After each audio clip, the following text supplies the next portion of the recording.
Welcome to the Property Couch, where each week you get to listen to two of Australia's leading experts. Bryce Holdaway, co-host of Location Australia on Foxtel's Lifestyle Channel, co-host of Escape from the City on the ABC, and partner of Empower Wealth Advisory. Ben Kingsley, chair of Property Investors Council of Australia and the founder of Empower Wealth Advisory, named the 2018 and 2019 Property Advisory Firm of the Year.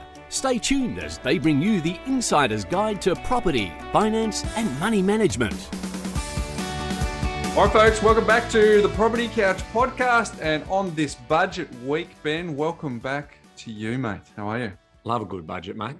You do. I know. I love the cut and thrust of, the financial worlds and, what happens and, money makes the world go around and the governments, basically pull the levers and run the economies and all of that stuff. So look, it is important as much as most people don't care too much for it. And I the irony is I'd say don't trust governments. Don't rely on governments. That's true too. Yeah. I am going to say, you definitely, you'll be disappointed in life if you rely on governments. But ultimately, have you ever done any politics units at uni or anything, Ben? I mean, do they pull you aside and say, right, once you start to get into the public sphere and you've got a camera in your face, you then move into a different identity and then you just talk like a robot? I mean, the opening address from the Treasurer, Josh Frydenberg, was like, I just watched the first bit and I just thought, wow, is it like, yes, Mr. Frydenberg, like just the tone that he goes into is like, we're in tough times, we're in the shadow. Like it's like none of us already know that, but he has to go through the formal structure of politics to say, let's remind everyone of the key, but like, it's just it's the sound bites that they have to hit, right? Because unfortunately, yes, if anyone wanted to spend some time and look at politics and read, the full speeches or the full statements and so forth, they'll have a greater comprehension. But you get a sound bite based really on the preferences of the network in terms of whether it's a good story or a bad story, right? Mm-hmm. So. Yeah. Well, sound grabs is what it's all about. I get it, but there we go. So we're going to have a look under the bonnet on the budget. We're going to talk about it in a broader context, Ben, for the economy at headline level only. Then we're going to dive into the consequences for property. So stick around for that, and then stick around to the very end, Ben, because we got some questions from our community in direct response to the budget that you and I are going to have a little tackle to include. So there's a fair bit going on. But before we do, you had a webinar during the week. How'd it go? Yes, no, very, very good. Some good numbers and some excellent questions and some great insights from Antonia Mercorella. She did a great job in giving us an update. And if you are not a PICA member and you have investment properties in Queensland, you need to bring yourself up to speed with the property management and tenancy reforms that are coming in October. They're really, really important. So give us a little hook, Ben. Give us a little hook.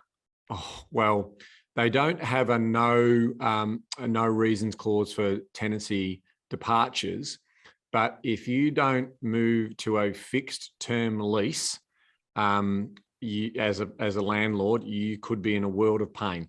In terms of if you have periodic leases, then you'll lose control of your property, basically, similar to what's happened in Victoria, where you lose control of your property. The irony is you own it, but you get to lose control of it under the Victorian government policy. So it does put Victoria, as a bit of a stranded state that has gone, basically hardcore on landlords. But Queensland have also got some other interesting policies like the domestic violence and family violence. If the house is damaged during a domestic dispute, the landlord is due to pay. The people don't have to pay for the damage that they cause during So there's a lot of interesting things in there, and that's also on the back of their double taxation and their rent theft in regards to the land tax changes that they're promoting. So yeah, it's a definitely worthwhile Antonia does a great job in sort of taking you through the market. So it's on demand. Give us 3 or 4 days to get it up, the recording up. But if you pay your membership, you can get in there and educate yourself on what's happening in the tenancy reform area. And that's only phase 1. Phase 2, they're coming back, and they've made this an election promise. So they're coming back for bonds. They're coming back for, what's the other big stuff they're coming back for? Alterations and additions to the property by tenants. Oh. So they've still got plenty of stuff to come back for. But they've also finished their pet legislation, so that's quite interesting. I think it's probably a little bit better than we've seen in Victoria. Victoria's again got horror legislation for landlords, but it's disincentivizing, property ownership, and that means rents are going to go higher. So that's the unintended consequences of these types of legislation changes. Very good, very good. All right, my Mindset Minute theme today is one of our favourites, James Clear. Very lucky to have him on this podcast. We often avoid taking action because we think I need to learn more, but the best way to learn is often by taking action.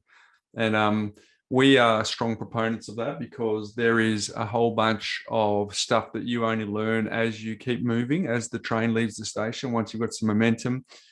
As you know, Ben, I've recently done a renovation at my house, and I've looked at a lot of courses. I've watched a lot of courses. I've been around a lot of renovators who do this all the time, but there was a whole bunch of learning that was done in the doing, where even the great, should I say the great? I shouldn't even say the great. The Eddie Maguire has a saying: "Experience is that thing you get 2 minutes after you need it."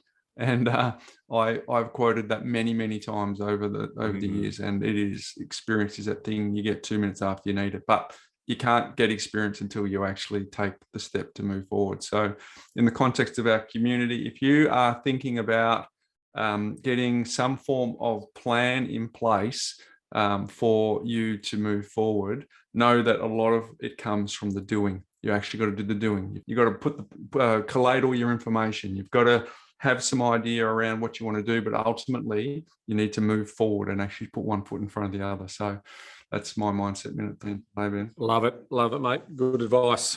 There we go. Hey, let's lean in on the budget. Let's do that at a headline level. So we're gonna cover the top line, and then we will come in for the property story later on. But sure. Give us your initial thoughts, Ben. Well, I mean, probably where I want to start is you'd be hard pressed to understand just how good the economy is right now in this country with the news of and the challenges of cost of living. Now, don't get me wrong. There has been through the pandemic a portion of people who have had it tough. Those people who have had interrupted work, those people who have lost employment, whose businesses have struggled. So there is definitely an area of the community that's doing it hard. So I don't want to lose sight of that. But I just thought it's also important, if we're going to do a scorecard for where we currently sit, I just feel like there's more and more expectations on the governments of the day to solve our problems, right? They needed to solve this problem. They need to solve that problem. They need to do this. They need to do that. And all of that comes at a cost in terms of, because at the end of the day, they're spending our money, the money that we give them, in terms of the taxes that they collect. So one of the important things is, if we look at how we've gone over the last couple of years, we've managed pretty well. We've got one of, if not the very, very best case fatality ratio per 100,000 people in the developed world during the pandemic, which means that less people have died here than in most developed nations around the world. Now, trade-off for that, we had obviously lockdowns and so forth, but we've come out the other side of that by being able to manage. Thousands of jobs and businesses have been saved during that time. We've actually grown household net wealth during the pandemic, which if you had said to me at the start of that would have been something we'd be able to achieve, I would have said, that's interesting. In terms of, we've got the fastest and strongest growing economy in the world, Bryce. In the developed world, we're beating the United States, United Kingdom, Canada, France, Italy, Germany, and Japan. We've got unemployment at 4%, which is equal to the lowest in 48 years, and predicted to head to around 3.75, which will equal the best on record that we've ever got in terms of our records. Inside this time frame, we've also created 2 million more Australians in work today than in 2013. And one of the best things I love about this is more women are currently working than ever before. So yes, costs of living has gone up. And from that, you get those challenges. But, hopefully more money is flowing into households. All I'm hearing is the story of inflation is exceeding wages growth. But I'll come to that point later. So I just wanted to then say, because how you pay for everything is one of two things. You raise taxes, you raise money, or you grow the economy, you grow the pie bigger. And so that's what I always look for when I look at the economic update. And so since December, which was the last budget update that we've got, then what we've actually seen is there's been $114 billion worth of extra tax revenue or savings that we've been able to collect. That's extra in effectively the last quarter, that's going to play out over the next 4 years. So the deficit alone this financial year has improved from what was forecast in December at $99.2 billion, now down to a $79.8 billion deficit. Now, of that money that the government has saved, they're going to now spend another 27% of that. Right? So, my biggest point here is that it's really important to understand that there's certain political persuasions that think, you throw money at problems. So you've got to either throw one-off money at problems, or you throw money that's then baked in to the ongoing costs of running the economy, versus you've also got to grow the economy, right? So, for me, the best type of party to lead the country are the ones who grow the economy. Because when you're growing the economy, you've got more choices, more opportunities to do that. So I just want to make sure that in the current news feed, it just feels like, we're doing it tough and the world's, horrible and everything like that. I reckon there's a lot of quiet Australians and Australians out there who are actually doing it pretty well as well. So, but don't want to lose sight on those people who are doing it. Yeah. There's always two groups, right? So the haves and the have-nots. So you've got to protect the have-nots. But during the pandemic, our savings rate has increased at an enormous level, right? So $248 billion in savings. Yeah. So if you've got a fair bit of extra cash in the bank, sure, these costs are not welcome, right? Everyone wants to pay less. You don't want to go to the fuel bowser and see how much it's costing you extra as to what it was before. But I think you're right. There is a price to pay to be able to live the standard of living that we enjoy and have enjoyed for a very long time in a period of very, very long economic prosperity. So I think you're right to actually straighten up there and just say, let's keep side at 30,000 feet rather than 1,000 feet as to what we should be grateful for, what the benefits of living in this country are, and what's actually been done. Sure, there's a bit of money that's needed to be spent, and sure that the deficit is going down, but we'll go back up a little bit as part of this. But people need it, and that's what you expect your government to do, provide opportunity in times when they're a little bit tough on making ends meet. So I think that's essentially what the budget has done. But should we look at some of the actual things that have been done? Absolutely. The biggest one is it's all about easing the household costs. So the biggest one was the drop in the fuel excise for the next 6 months, 22 cents per litre. Interestingly, some of the feedback was, is that a time bomb, Ben? If you if you lose the election, it sort of come in the incoming party would have that sort of expiring. But I think their response is that they would keep that going. Yeah, and I think that's the point, Bryce, isn't it? Is that, we've already seen the Labor Party come back and say, we'll keep it going. It's like, okay, well, so the $3 billion, a little bit more than $3 billion, now baked in, all right? And one of the difficult things I have about this is that this is where the general population just get a soundbite on their local news feeds, whatever, preference they have of channel. And the media says, look at the way in which the politicians just always go after fuel, and fuel's a big story. It's because you guys keep talking about it. Keep saying, oh, look, fuel's over $2. Like, go back to the Howard era when he said, I'm not changing the fuel excise when petrol was going to get over a litre.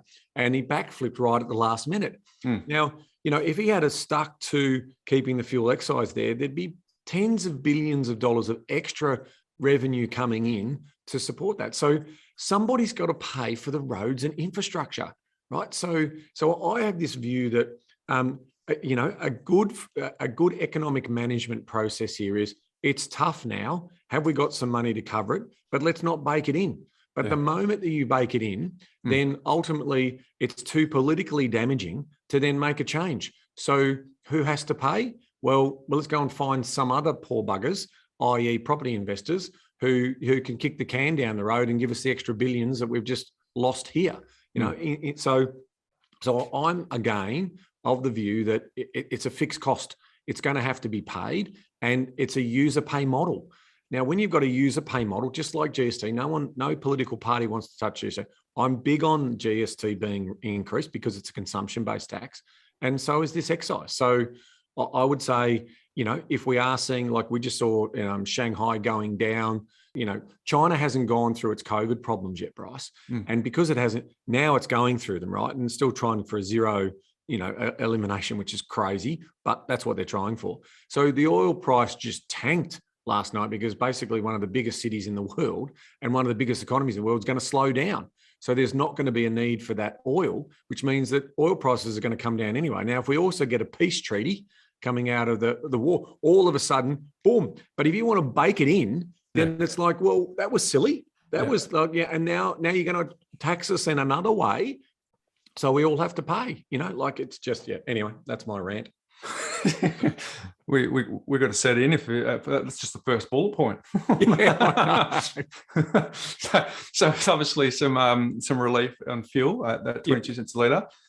There's 10 million folks get an extra $429 bonus tax rebate. So that's a cash splash. So $420 per person for the low and middle income tax offset, and an end of year rebate of up to $1,080 for those earning up to $126,000 a year. So there is some money. If you earn $126,000 or less, there is some money available for you. So that's why it's the 10 million folks. So or 3,000 for couples as well. So it's if you're under 126,000, good on you. Bang. There's a nice little cash bonus coming, when you do your tax return.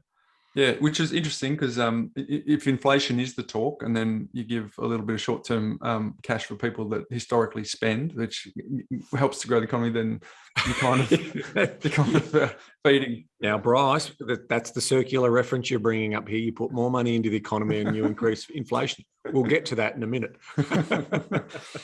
So 6 million pensioner checks of $250. Yeah, that's awesome. That's good. They need it. So very good. Yeah. So where is the bulk of the spending going? Costs of aged care, defence, the National Disability Insurance Scheme, but the net result is will take longer to pay off the debt, the surplus, to get to a surplus to pay off the debt. So you got to pay for it somewhere, and we're borrowing that money to get it done, Ben. Yeah, we are. Look, I mean, no political party is going to sort of cut corners on defence, especially in these uncertain times. Cost of aged care, well, both parties are getting slammed. Well, sorry, the current government coalition is getting slammed on their poor support for aged care. So Labor's also now said, guess what? You got to do this. You got to fix that government. So they've now overcommitted in terms of what needs to happen there. So there's going to be more spending there. And the National Disability Insurance Scheme. Wow, that is. You've got lived experience there, Ben. $40 billion extra, Bryce, in the forward estimates into that is a noteworthy endeavour, helping the most vulnerable and challenged in our community. My personal experience, as everyone knows, my son Jack has achondroplasia, which is dwarfism. So he obviously from occupational health, and sort of area there, he's got to have special needs. So he's on the scheme, but there's from my experience, there just seems to be the charges that we're seeing for the work that's getting done. And I'm only a sample of one, but it's like, I reckon there's a little bit of fat there in terms of how that's being run, but that's my cynicism coming out. So, but that look, both it's a terrific, as I said, action for the governments to be looking after those most vulnerable in our community. But it's expensive. It is a super expensive program. All right, let's have a look at some winners and losers in terms of outside of the property story. So we're gonna dial into the property story shortly, but so let's have a look at some winners. Road and rail users, 18 billion for new road and rail projects around the country, so that's good. Yep. Motorists, we've already talked about the fuel excise. Defence industries, 15 billion for an East Coast submarine base, an upgrade to the Henderson Naval Shipyard in my hometown in Perth there in WA, and other defence projects around the country. And cyber spies, 9.9 billion over 10 years for the Australian Signals Directorate to create 1,900 jobs and expand the cyber and intelligence capabilities in a package called Red Spice. That just goes to show you to stay safe and to see what's happening and how the world is turning digital. And cyber spies, cybercrime, 9.9 billion over 10 years, 1,900 jobs being created to try and ensure our intellectual property, our companies are not hacked, by these foreign actors. So it just goes to show you how important that is becoming in terms of protecting our national security and also that intellectual property. NDIS users, you've already talked about that with the increase in 40 billion. People earning less than 126,000 are winners. We've talked about that. Pension welfare recipients with that one-off 250, we've talked about that. Small business, Ben, is a winner because $1 billion over 4 years. So small businesses can claim 120% of the cost of laptops, cloud computing, and other services that help them go digital. So obviously trying to make sure we're competing in a global landscape that is well and truly a part of that. And another 550 million will cover 120% of the cost of any external staff training course. So it's sensible. That creates jobs. I mean, people start businesses. Those businesses go all right. They employ new people. It's a good story. Apprentices, 2.4 billion over 4 years with a revamped apprentice scheme. Women were winners, 1.3 billion over 6 years to reduce family, domestic and sexual violence against women, plus 107 million over 5 years to promote women in leadership, including 37 million to support women in trades, Ben. Keep it up. More of it, please. Academics, 2.2 billion over 5 years to promote the commercialisation of university research. Indigenous rangers, 636 million over 6 years to employ 1,089 extra rangers in remote regions where there are limited job opportunities. That's good, Ben. Yeah. Country broadband users, nice, 480 million over 6 years for 1 million households in regional, rural and remote areas for access to higher speed broadband. That is terrific news. Cystic fibrosis sufferers and WA cancer sufferers. So 475 million over 4 years to make the drug Trikafta available from April for people with cystic fibrosis aged 12 years and older. That is brilliant news for those sufferers. And that's a wonder drug. So that is awesome. That saves lives. And for cancer sufferers in WA, 375 million over 4 years to create a new cancer facility in Perth. Good news stories. Parents, 346 million over 5 years to improve the flexibility of parental leave for working parents to share as they see fit. The poor old tourism operators, Ben, they've got 146 million over 3 years to support the recovery of the tourism industry, including 76 million for travel agents and 63 million for marketing. That's good news for that sector. Farmers, 100 million over the forward estimates for tax breaks on carbon credits for abatement and biodiversity stewardship, and 13 million to expand patent box rules to support farm innovation. Welcome news for farmers. Koalas, Ben, 53 million over 5 years to support the recovery and conservation of koala habitats. Disadvantaged young people, 53 million over 5 years for a pre-employment program to help an estimated 5,000 people aged 15 to 24. That is great. That is making sure there's opportunity for all as well. So that's good. Self-funded retirees, Ben, 50 million for a 1 year extension of the lower rate at which they must draw down on superannuation, which is good. Gas producers, 50 million over 2 years to support 7 priority infrastructure projects along the East Coast, Northern Territory and South Australia. Aged care workers, 48.5 million over 2 years to subsidise 15,000 training places for new and existing sector workers. 2 more winners, low emissions technology, 30 million over the forward estimates for corporate tax breaks to commercialise technologies with the potential to lower emissions. And finally, Ben, startups. Startups will be able to offer staff huge incentives and bonuses under a shake-up of employee share schemes, trying to get us to be innovative and create more wonderful opportunities, Ben, which will have a multiplier effect here in Australia if we get that right. So that is a good initiative too. Do you want to rip into some of the losers? Yeah, so in terms of the losers, corporate wealth tax avoiders, 2.1 billion in extra revenue is expected over the forward estimates for extending the tax offset crackdown on multinational and wealthy people. That's a good story. Yeah, electric car buyers are a loser. I mean, in terms of no incentive for buyers of electric vehicles. So this will not benefit in terms of the tax cut. Yeah, yep, wow. That's it. Migrants, employers will be disappointed that migration levels have not been increased to support the economic recovery and the ease of skill shortages. And then in terms of the global economy, Treasury puts the Russian invasion of Ukraine at a staggering $3 trillion. That is equal to at least the entire Australian economy plus most of New Zealand's annual economy. So that just gives you an idea. And industry super funds are a little bit disappointed because the trustees wanted superannuation to be paid on government-funded paid maternal leave. So that just goes to show you that you're never always going to get winners.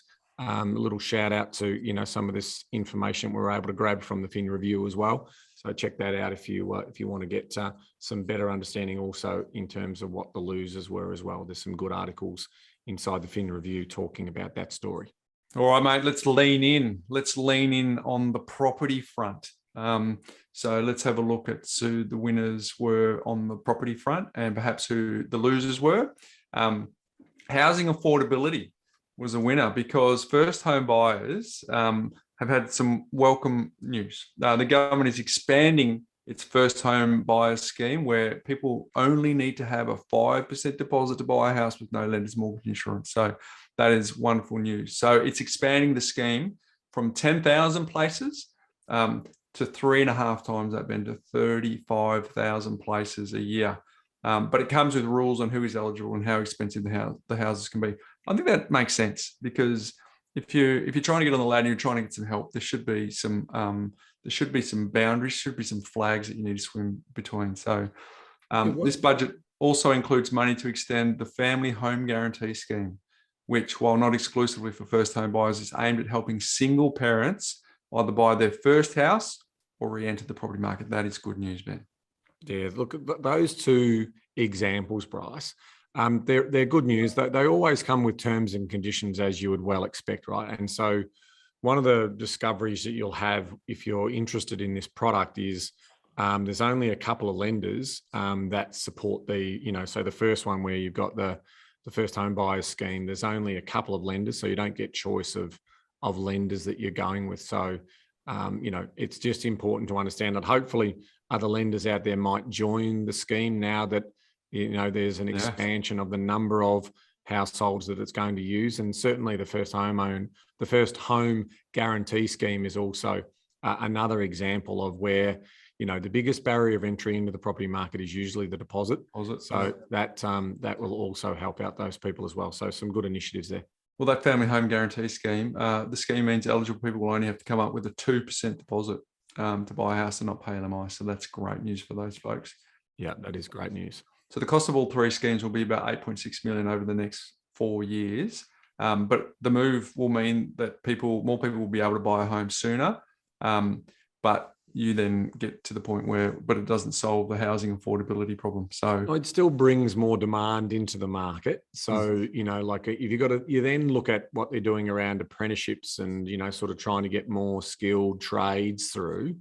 But coming back to one of our loser stories there around shortages of people, right?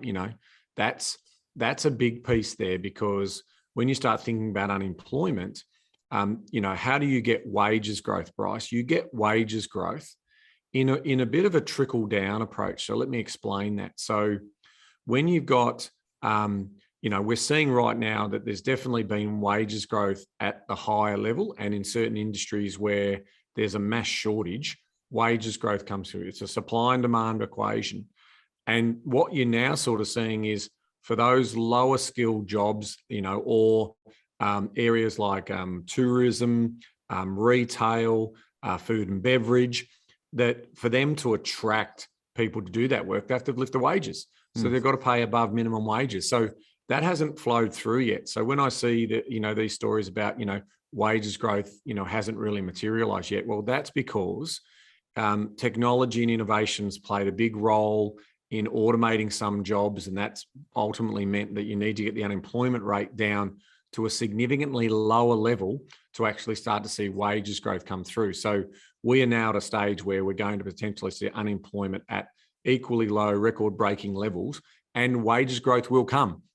So anyone who's telling you that wages growth won't come because we've been told over the last several years that wages growth will come, well, whack in a pandemic in the middle of that. But just before that, if everyone has a longer memory than pre-pandemic, we were on the crest of an economic boom that was going to happen before the pandemic hit. And that wages growth was coming. And now we've had the pandemic that we had to manage through. We're coming out the other side of that with a stronger and faster growing economy. That wage growth is coming. It is absolutely coming. So you're being sold a pup if people are telling you that there's, how can you trust a government because they've been promising wage growth? Yeah. Well, let's be realistic about that, please. Well, they were about to go into a surplus. They were planning a surplus before that happened. And the Treasurer guaranteed the surplus and got under a bit of criticism because it's like, well, how can you guarantee what's going to happen in the future? And then, wow, look in the revision mirror, you see a couple of black swan events. But you're right. We were moving into that surplus period. So, it's also creating a new regional housing scheme with 10,000 annual places from October 1st for first home buyers or people who haven't owned property in the last 5 years. So this scheme is aimed at encouraging construction in regional areas.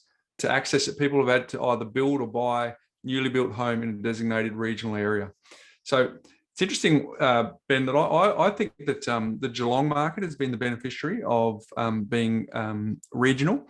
Because if you think about it, it's clearly where I am, a bit further on, 20 minutes on. But you have Geelong versus someone on the Mornington Peninsula who have an equidistant from the CBD, and yet the Mornington Peninsula is not considered regional, whereas Geelong is, and everything surrounding. So I see that encouraging very commutable fringe locations that do have that regional category, which is nice for it. So which is good.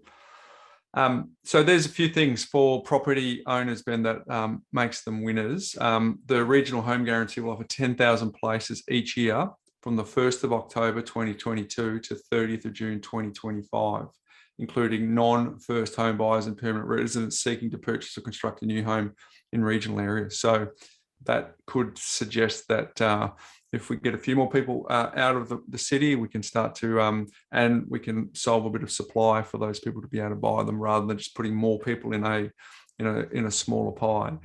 That may help part of the affordability story, not all of it, but part of the affordability story there as well. So, Ben, the National Housing Finance and Investment Corporation, talk us through that.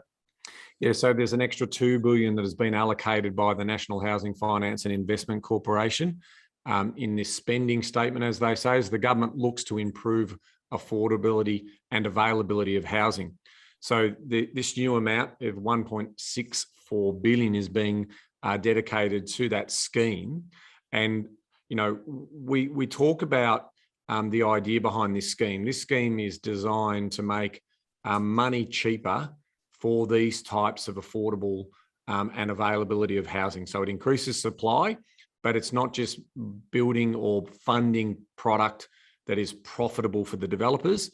It's about funding product for people or developers who are non-for-profit or who have a social element as part of the investigations and the product that they're going to be building. So that's good. There's also another $223.8 million that has been allocated to housing for Indigenous people in remote communities. So that's also, again, a healthy story about refreshing the stock out in the bush for our Indigenous community. So, again, continue in that program to hopefully give them the same sort of quality and standard of living that we enjoy in our city areas as opposed to those remote regional areas.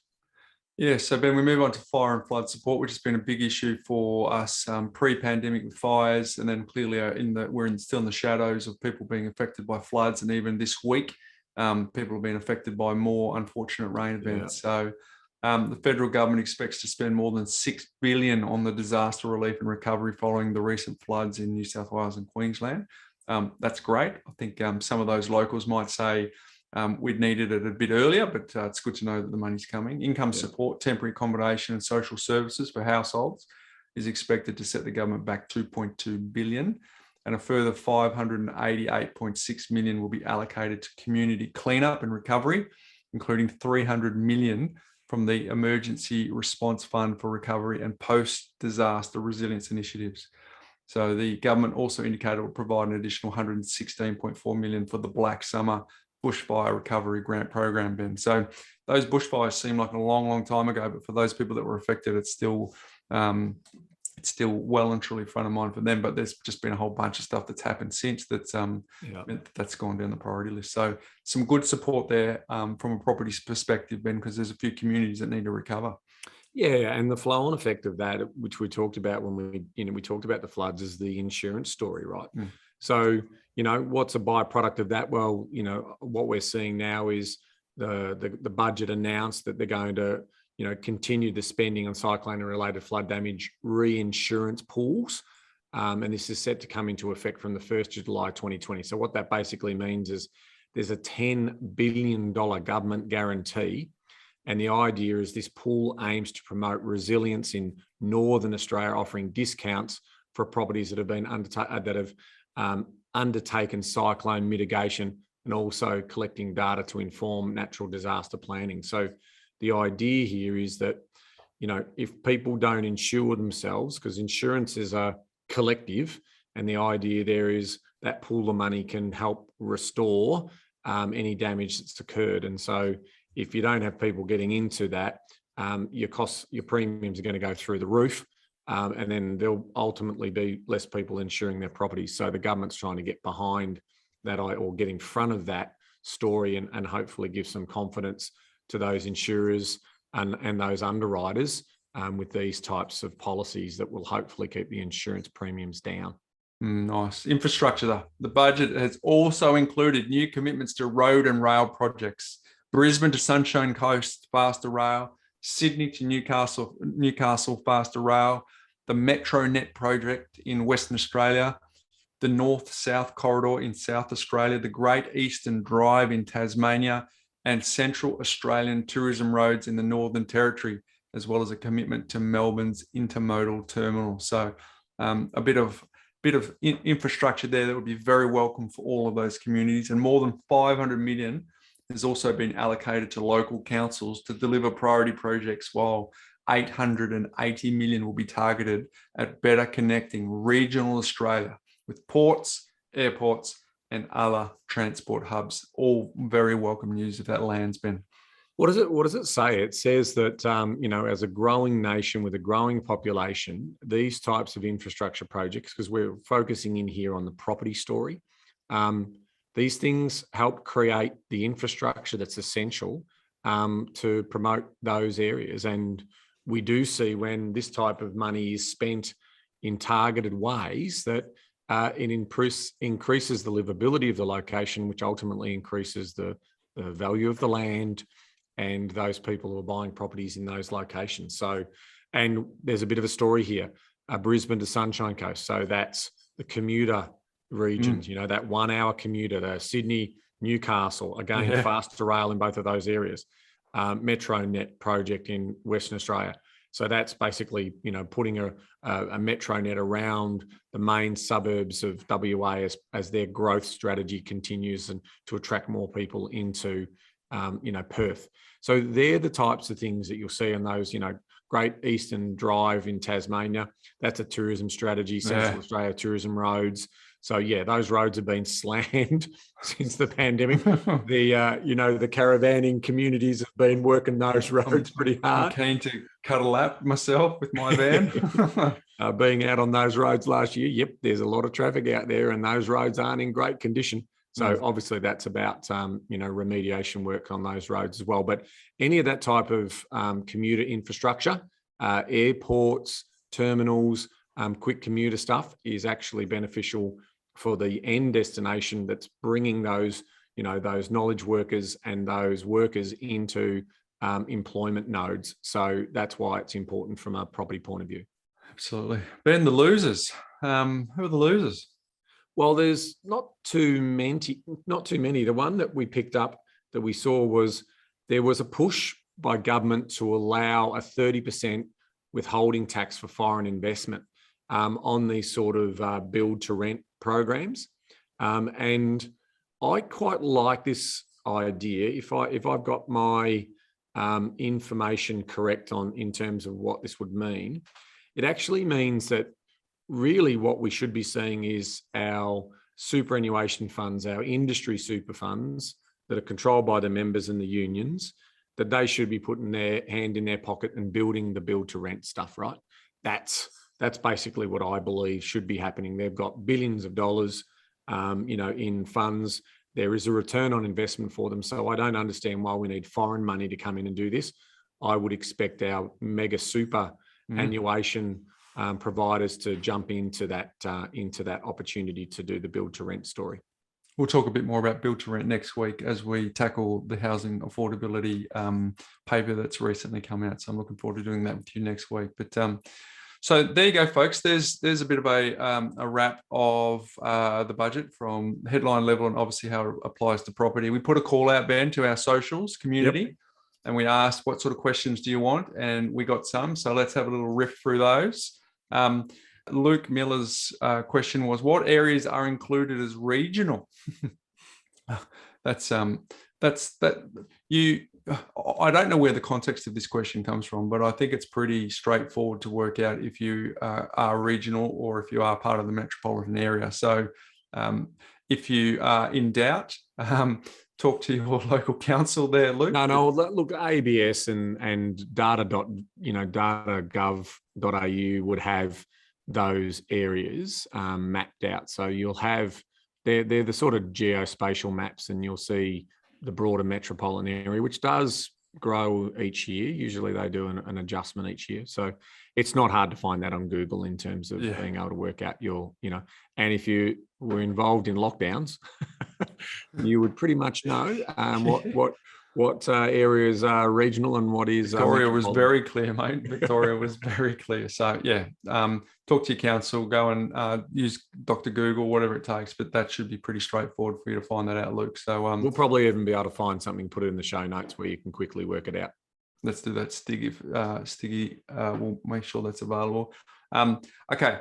This is from Char Williams. Does the federal budget help property investors? Also, will the expansion of the home guarantee scheme for first home buyers just continue to increase house price due to a lack of stock?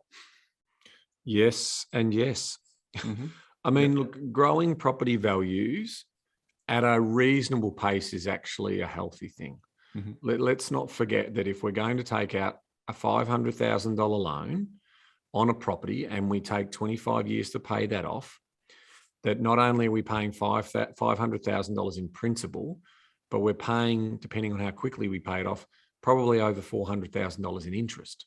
So that property really owes us $900,000 in 25 years. So we do want to see incremental growth in the land and the properties there, because otherwise, why would you own What's the point? A property, right? Yeah. Why would you own over the long term? So yes, to answer that question, putting the extra tens of thousands, 35,000 places here, 10,000 places there, all of those different numbers that we just went through.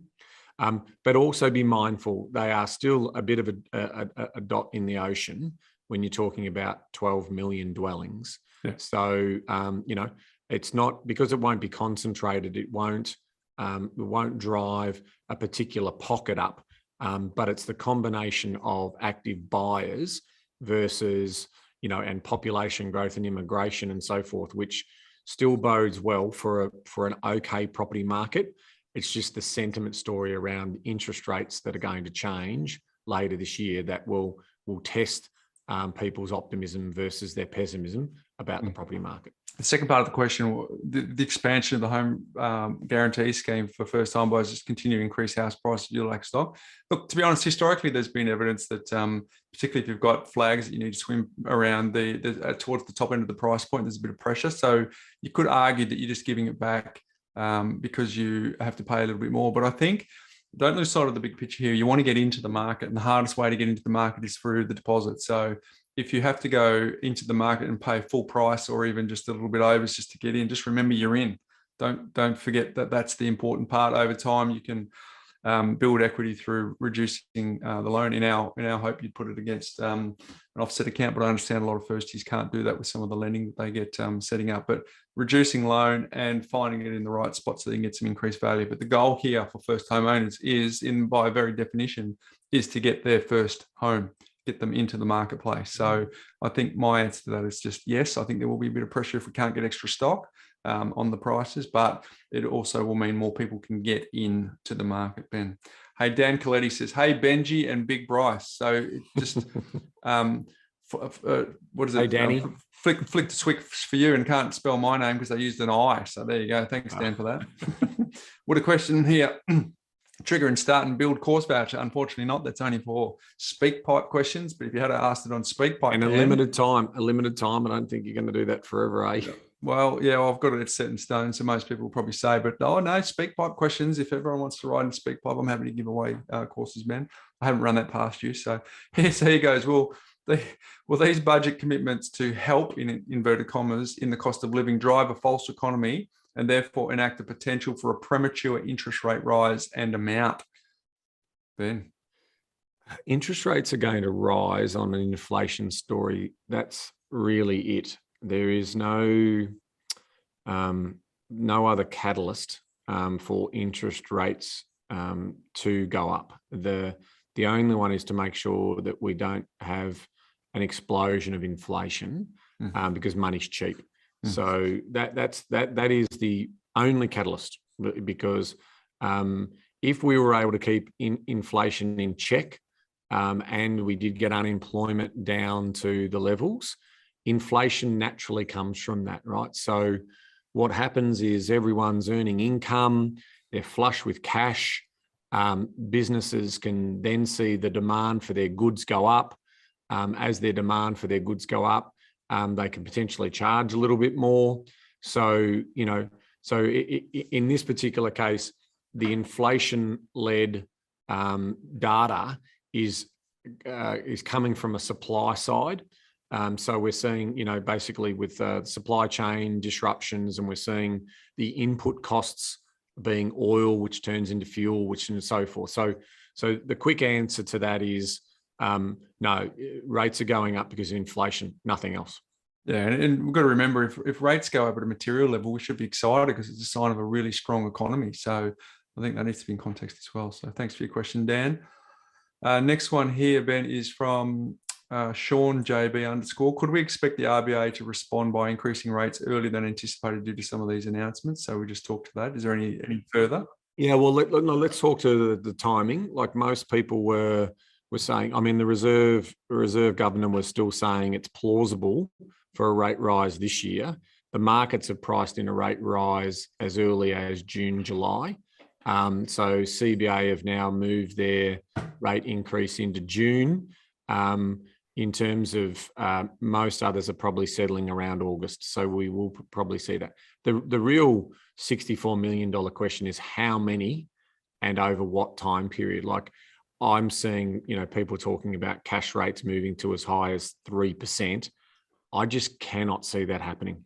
And if it does get as high as that, you have a booming economy, right? And so, unless inflation really is the drag that drags it up, because if we can get on top of inflation as the supply chain issues start to settle down and the input costs start to settle down, then we're in pretty good shape where I wouldn't have thought that the RBA would have to move the cash rate. And remember, that's the cash rate. So that means what we'll be paying will be in the fives in terms of our interest rates. There'll be too many households with too much debt that would probably not see consumption, falling in Australia. So I'm not as bullish as that, but I definitely feel that there's at least 4 rate rises in the next 12 to 18 months at this stage.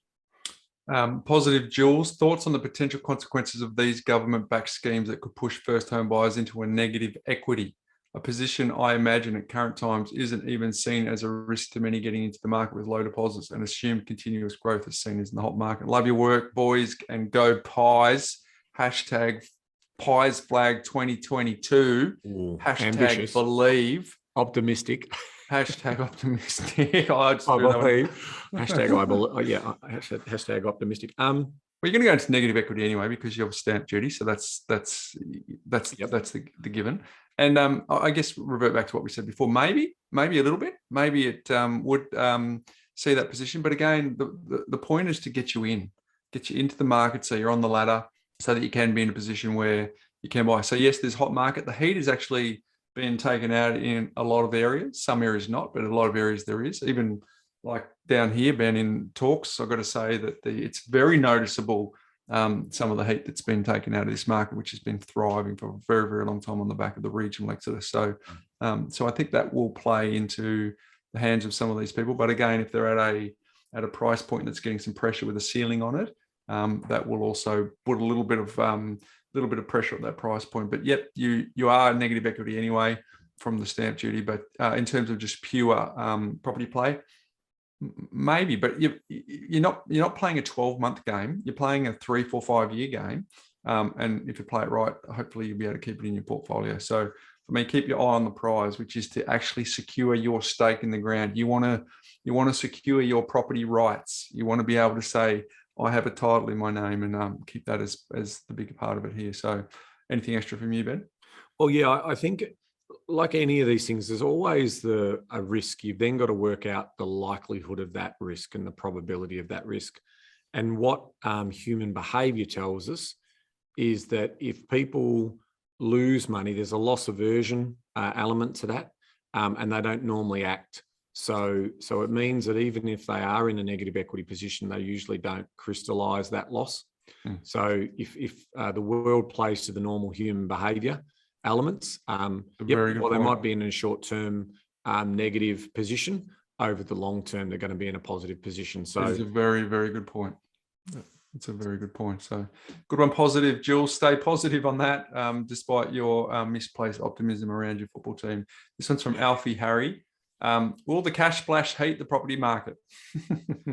Well, not it'll do good for consumption, which will move the economy on, but it's just not enough. No. There's not enough in there to say to me that this is, there's no $15,000 first homeowners grant or anything like that sort of being splashed around. These are more targeted measures to address, importantly, the people who, once you get into the conditions of, we've taken a 30,000 foot view of the property grants and schemes and so forth. There are terms and conditions. Bryce mentioned before about, the price in each market in terms of where they tap out and all of those other elements. So the reality is they're not really designed to be a major stimulus for the property market. But what we do know is housing affordability is definitely going to be a political election issue. So they're covered their bases there by making sure that they've got enough to counter what's happening with Labor's proposals. But there's more to be said on what's going to happen. But the other thing that I do like is that when you look at the domestic consumption economy, everything starts at the household. Mm-hmm. And so when you put money in stimulus, as we saw with the builders grant, you basically supercharge the economy. That's not a bad thing. Creates jobs, both direct and indirect. So I think you'll still see more of that happening, as opposed to, for many years we were reliant on a mining boom, so the economy was going well, but real people weren't feeling that benefit. But when you actually have it as a consumption-led, consumer, household, booming economy, everyone usually feels the benefit of that. Very good. Luke Keegan, what can I do now to ensure my young children, in brackets 1 and 3, will be able to have a home in adulthood, Ben? Buy a couple now, mate. Yeah. Set yourself up to be in a position that you can actually offer them the support that they need in the future, because that is right. In all seriousness, it is about, household wealth, generational wealth. We're a young nation, a few hundred years old. When you start to, see nations and sort of monarchs and families and all of that who have had generational wealth, start thinking like that. Start thinking like those families who do say, right, well, what are we going to do? In Australia for years there, we thought about, I'll help them save up for their first car. Mobility is going to get cheaper and cheaper. It will be democratized. It'll be on a consumption basis in the next 20 or 30 years. So you mightn't even own cars, right? So what won't necessarily be, in that space is consumption of a household. Houses are more than just roofs and shelter. You build memories in them. They're tangible in that respect. So start thinking as a family unit in terms of, like the Europeans do, and get their oldest into a property, then their second eldest into. Got to start thinking the same way. Start having conversations over the dinner table to make money no longer taboo. Tell them, from example, what you've done to actually get your circumstances in a position, because monkey see, monkey do. They will walk in the footsteps that you have, Luke, and they will generally follow the money story that you have. And the more that you can discuss it over the dinner table, the better, which is why we ask every guest that we get on now for the last couple of years, Ben, tell us about the conversations you're having over the dinner table. And there's some patterns.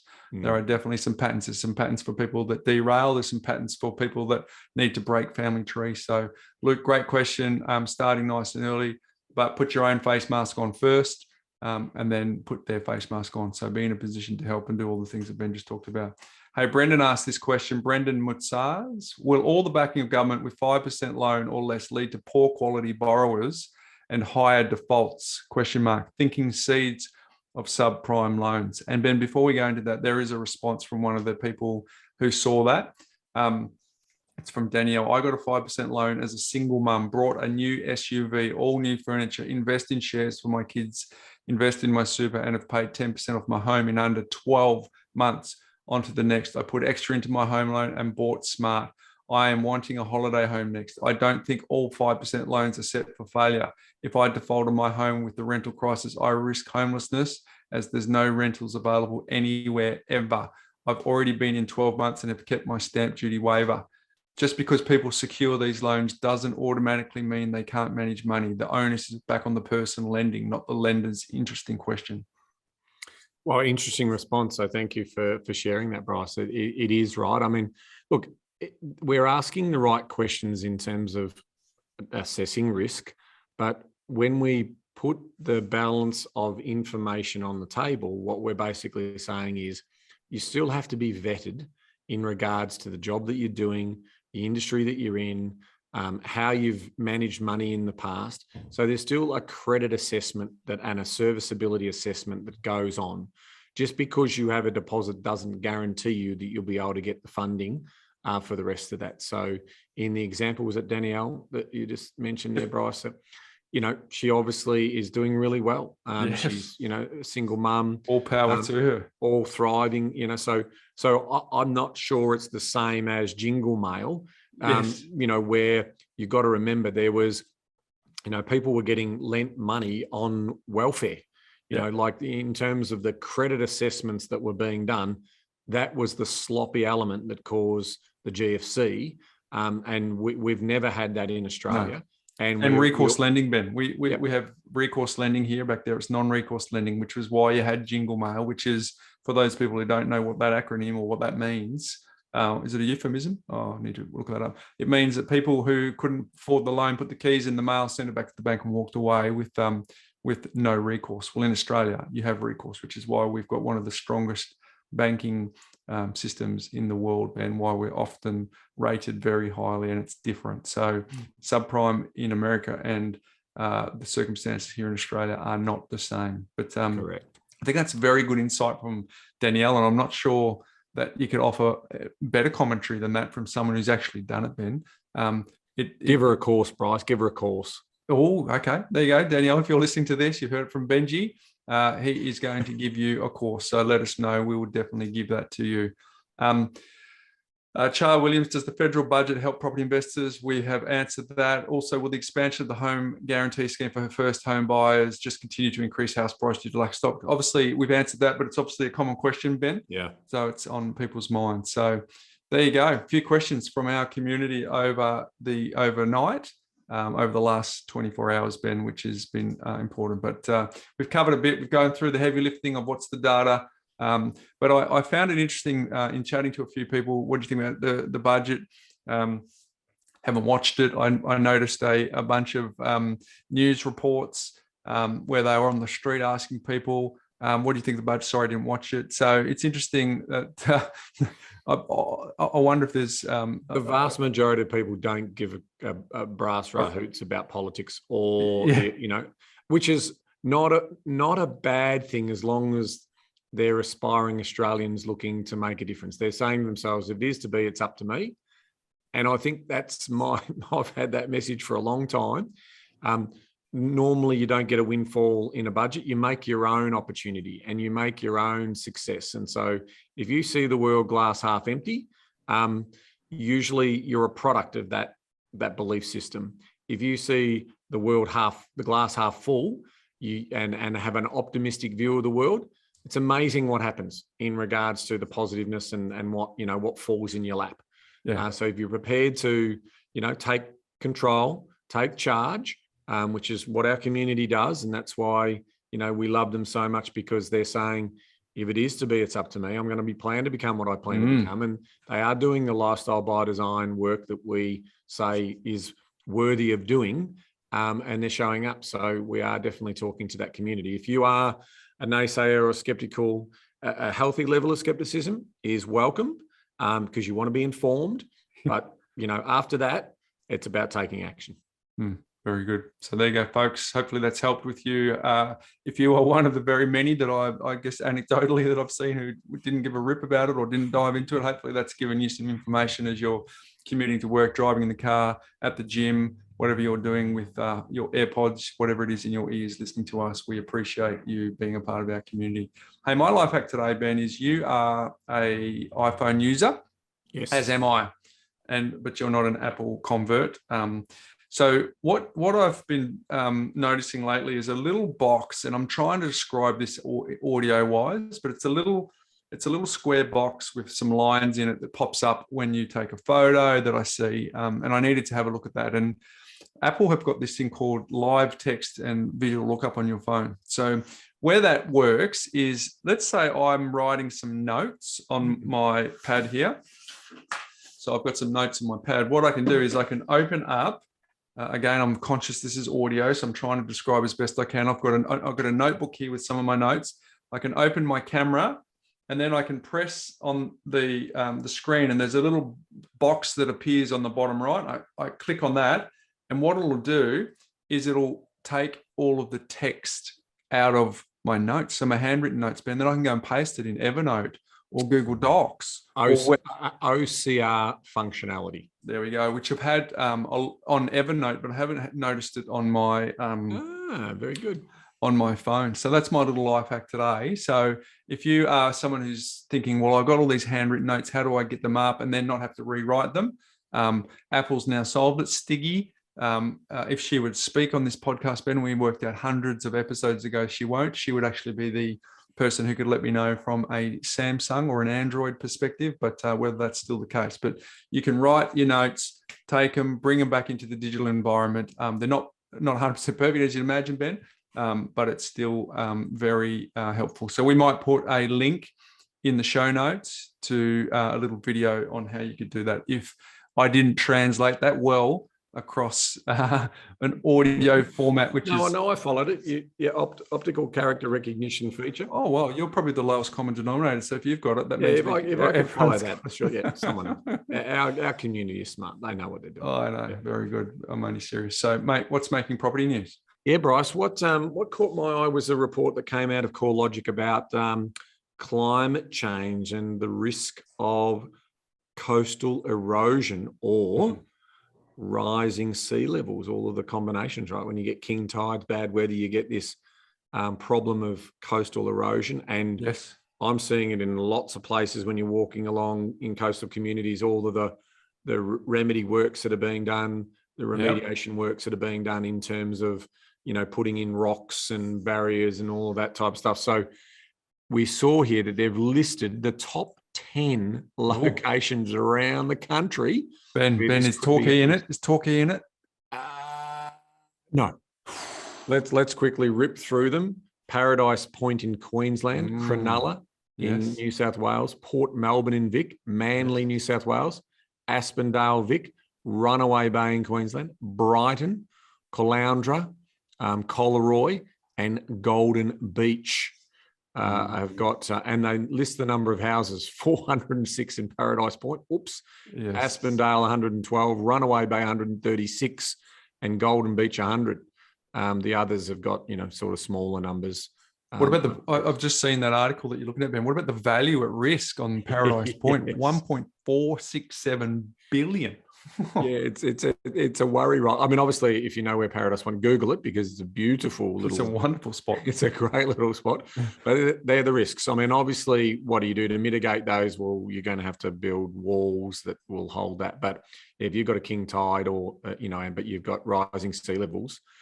So let's hope that doesn't happen, because all of those waterfront properties, I think we did have a bit of a giggle about that many, many years ago when we were talking about, I don't want to buy a waterfront, I want to buy 1 metre higher above waterfront. So all those properties get absorbed by the ocean all of a sudden, I become waterfront. And you could do that on Google Maps. You could do the 1 metre higher.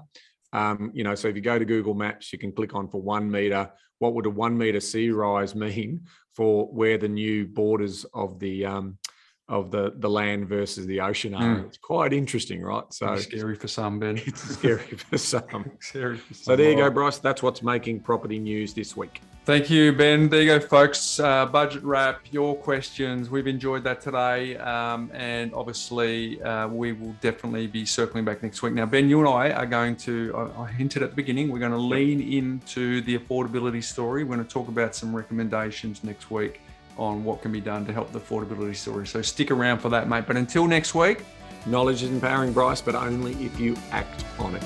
See you next week, folks. Hey guys, Bryce here again. Just want to catch you before you go and let you know, if you're new to our community, there are a lot of episodes to catch up on, but it's really important that you start from the very beginning at episode number 1. Because episode 1 through to 20 share all of the foundational pillars and frameworks that you need to know to get the best out of listening to this podcast. So I'd recommend that you start there, and the little tip is to maybe start on 1.5 speed. Now, for those of you that are time poor and don't have time to go back from the beginning, don't worry, we've got you covered as well, because we've created a binge guide that goes through all of the details and makes it easy for you to read and get up to speed very, very quickly. So if you go to thepropertycouch.com.au/fast track, you will be able to download that binge guide and you will be up to speed in no time.